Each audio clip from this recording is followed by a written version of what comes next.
संदर्भामध्ये जेवढ्या म्हणून सुविधा देता येतील तेवढ्या त्यांनी त्या ठिकाणी दिलेल्या आहेत। आणि मग पैशाची उपलब्धता तुम्हाला होते,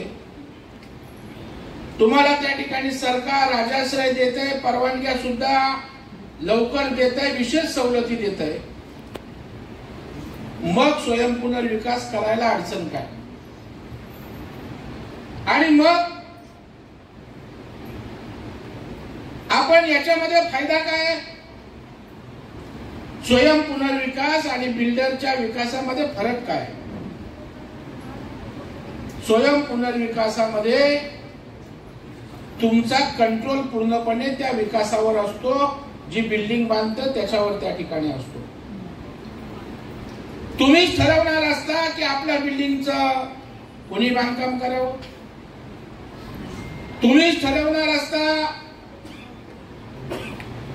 त्यामध्ये कुठल्या प्रकारचं माल मटेरियल त्या ठिकाणी वापरावं, गुणवत्ता काय असावी।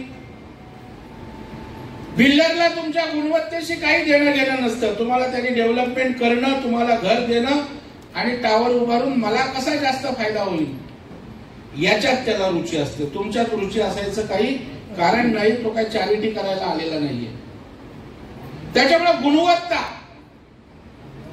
तुम्ही तुमचं स्वतःचं घर उभा करताय, तुमचं एक त्याच्याशी भावनिक नातं असतं, तुम्हाला पुढच्या पिढीला पण त्याच घरात राहायचं असतं। त्यामुळे माझं घर भक्कम पाहिजे, चांगला माल वापरला पाहिजे, वेळेत पूर्ण झालं पाहिजे, याची काळजी आपण स्वतःचं घर बांधताना घेतो। तशी आपली इमारत उभी करताना सभासद आणि कमिटी काळजी त्या ठिकाणी घेऊ शकते। बरं मला सांगा, आपण कुठल्या बिल्डरनी बांधकाम करताना तुम्हाला विचारलंय डिझाईन कसं असावं, प्लॅन कसा असावा? आपला काहीच त्याच्यामध्ये इन्व्हॉल्वमेंट नसतं। आपल्याला एकदा सांगतो, एजीएम घेतो, मस्तपैकी अगदी चांगले टाय बी वाले सूटवाली माणसं आणणार, बरोबर आहे की नाही?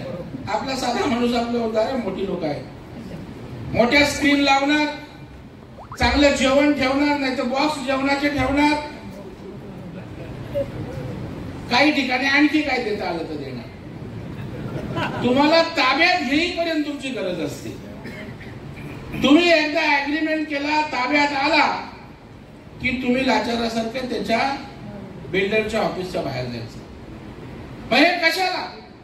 जागा माझी, सभासद मी, आणि मग माझी जागा पुनर्विकसित करताना मला थोडा मेहनत घ्यायला लागली तर का घेऊ नये? याच्यामध्ये आपला स्वाभिमान पण घाण ठेवला जातो। बिल्डर असतात कुठेतरी एअर कंडिशन ऑफिस मध्ये बसलेला असतात, आपले कमिटीची लोक बाहेर बाकड्यावर त्या ठिकाणी वाट बघत बसलेली असतात। अरे जागा तुझी, मालक तू। आणि मग अशा वेळेला आपला स्वाभिमान आणि मोदी साहेबांचा जो कन्सेप्ट आहे की आत्मनिर्भर प्रत्येक क्षेत्रात व्हा, हे गृहनिर्माण क्षेत्रातला आत्मनिर्भर होणं आहे की माझं मी बघेन, माझी इमारत मी उभी करेन।